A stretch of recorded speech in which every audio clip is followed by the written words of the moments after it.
Hi guys! Ayan, so Aris, kumusta po kayong lahat? Okay, so yan Aris, maraming salamat sa walang sawang pagsubaybay sa ating pong mga reading. And kung ikaw ay bago pa lang sa ating channel, mag-subscribe na po kayo. Then, i-click mo na rin yung ating notification bell para lagi kang updated sa ating mga bagong upload. And Aris, sa mga interested sa private reading, nasa description box below lang po yung link ng Facebook ko at ng FB page. Pwede nyo rin ako guys i-message sa WhatsApp. Ayan, message lang kayo guys. So, tignan natin guys ano ba yung mga possible na ganap sa inyo this month. Okay, ngayong buwan ng August, Ghost month. Okay, Aries, Sun, Moon, Rising, and Venus sign. Ano po yung mga possible na ganap kay Aries this month? Aries, Sun, Moon, Rising, and Venus sign. Ngayong August 2026. Ngayong August 2026, ganap po kay Aries. So, Aries, meron tayong Wheel of Fortune. Ayan, more on pag-exercise, new beginning. So, pwede ko guys may usad na, no? Kumbaga ko, ano yung mga dati mong plano, ang pinapakita sa akin dito guys, nagkakaroon na siya guys ng progress. I think may mga sisimulan, or may sisimulan, or sinisimulan mo na. Okay? So, yung parang dating mga plano mo lang, Aries, nakikita ko guys na parang hindi ka na magpapatumpik-tumpik pa ngayong buwan ng August 2021. Kumbaga talagang ikaw magiging productive ka na, no? So, Wheel of Fortune guys, ano na to eh, gumagalaw ka na. Ganon. Hindi na siya puro plano lang. Kumbaga talagang ikaw ay may ginagawang aksyon, no? Kung ano man yung mga pinaplano mo. So, nakikita ko yung pagiging hands-on ng mga Aries dito kasi parang may mga hinahabol din kayo. Meron kayong gustong patunayan, meron kayong gustong makuha. Kaya parang doble din yung pagsisikap ng mga Aries. Ganon din guys pagdating sa career. Grabe yung pagiging workaholic. Parang meron ka kasing gustong mabili. Parang ganyan. So again, meron tayong, di ba, board. So, nakikita ko guys, napakadaming oras ng mga Aries ngayong August 2026. Dami mong oras, tas parang mapifeel mo na medyo nabuburnout ka ba? Or nabuboard ka? Kasi parang sa dami ng oras mo, wala ka masyadong ginagawa. Sa dami ng oras mo, parang feeling mo nasasayang yung panahon at oras mo. And nakikita ko sa mga Aries dito na gusto mo ng something na may progress man lang. Okay, I think yung iba sa inyo dahil nga masyado yung no, parang uulan-ulan. Okay, may inaantay kay ditong araw, panahon, sitwasyon, pero parang antagal nangyayari or maiinip ka ngayong buwan ng August. Okay, kung may sisimulan ka rito guys, hindi siya guys magiging madali. Ang pinapakita sa akin dito Aries, talagang mag-aantay ka ng mahabang panahon bago mo makuha yung bagay na yon. So, maboboard ka muna dyan sa bagay na yan, pero at least may progress. Meron ka ng ginagawang hakbang dyan. Ayun lang, makakapil ka lang na parang naboboard ka kasi parang ang tagal-tagal naman. Okay, so Aries, tignan pa natin Aries, Sun, Moon, Rising, and Venus sign. Aries, Sun, Moon, Rising, and Venus sign. Additional message. Meron tayong Temperance. So, ito naman guys, Temperance is something na may mga cold treatment, no? So, I think ikaw to, medyo magiging cold ka ba sa ibang tao or sabihin na natin guys na naglilimit ka na.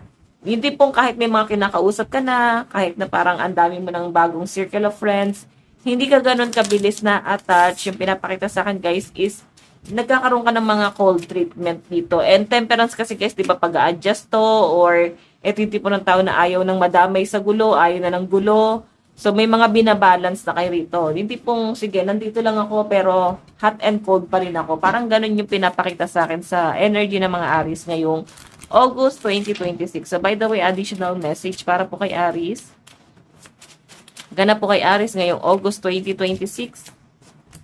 Meron tayong The Emperor. Oh, dadami yung mga bagong circle of friends, bagong kakulab, bagong connection, bagong ally, bagong source of income. So, marami ako nakikitang paparating na opportunity sa mga Aries, no? Ang problema lang guys, hindi mo siya masyadong makonsider kasi may mga pag-a-adjust ka, I think, sa isang tao.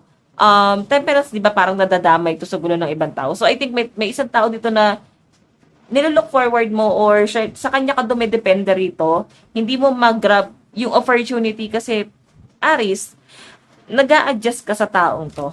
Okay? Tignan mo, ikaw yung naboboard dyan. Aries, Sun, Moon, Rising, and Venus sign. Additional message po kay Aries. Meron tayong bow. Ayan. So, yung iba sa inyo guys, nagiging palasimba kayo or pwedeng may mga ginagawa kayong orasyon, ritual, manifestation. So, alam niyo guys, nag-work yung manifestation na yan. So, sinasabi lang guys, ipagpatuloy mo lang yung pagmamanifest na yan.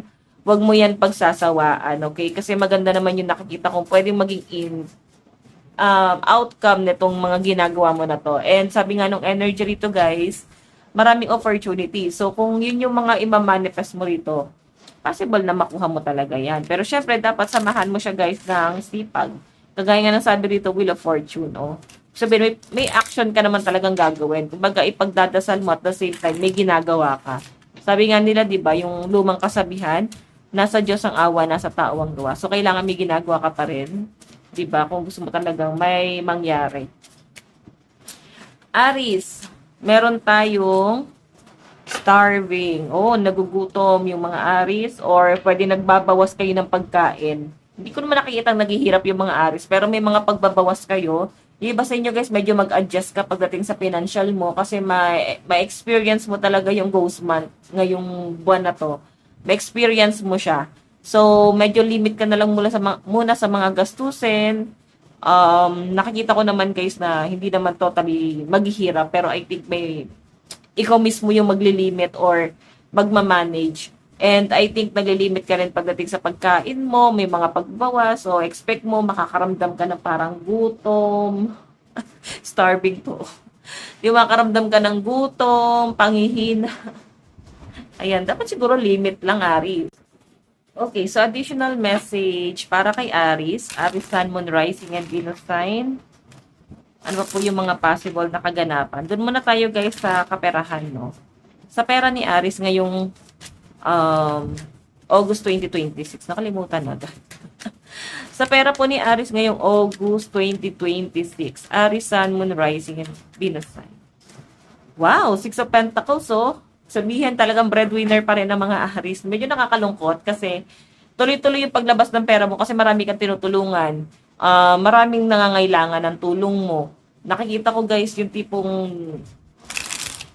yung doble kayod ka para lang masuportahan mo yung pangangailangan ng pamilya mo.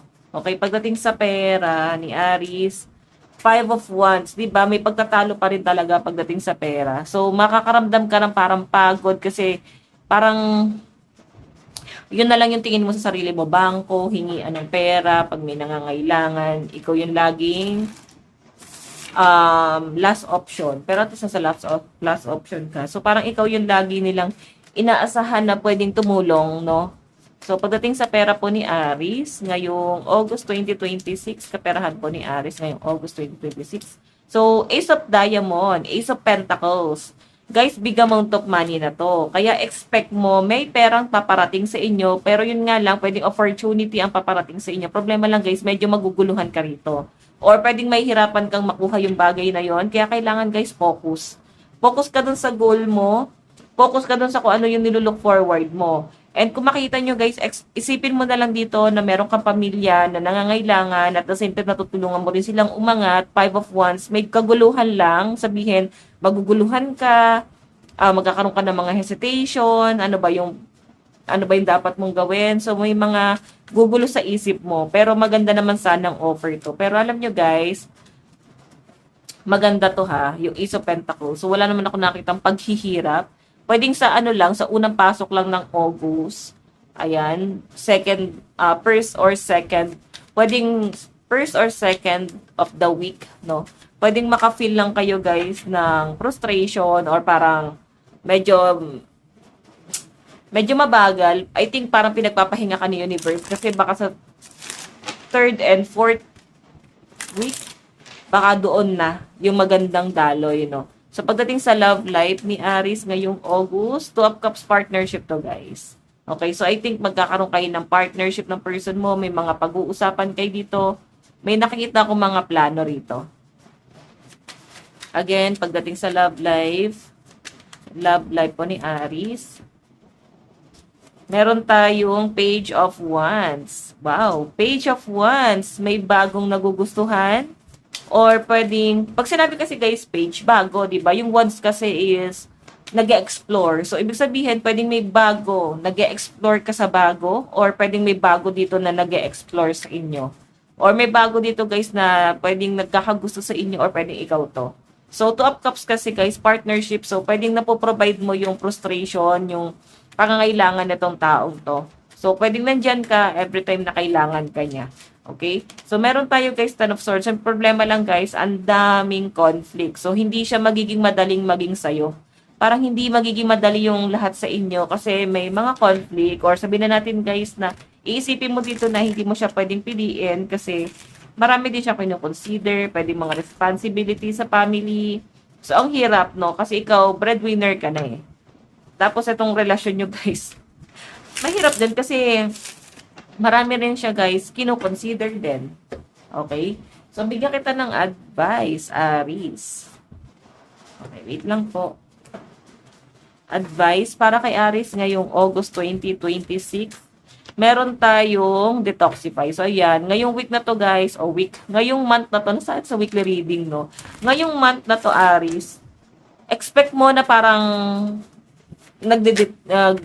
nagde-detox, parang social media detox, or pwedeng more on pagpapahinga, pagpapamper sa sarili. So, feeling ko magsa-self-love ka. So, I think iba sa inyo, bigyan mo ng time yung sarili mo. Ayan. Aries, ito lang ang reading nyo ngayong buwan ng August 2026. Again, maraming salamat. God bless and love you all. Bye-bye po.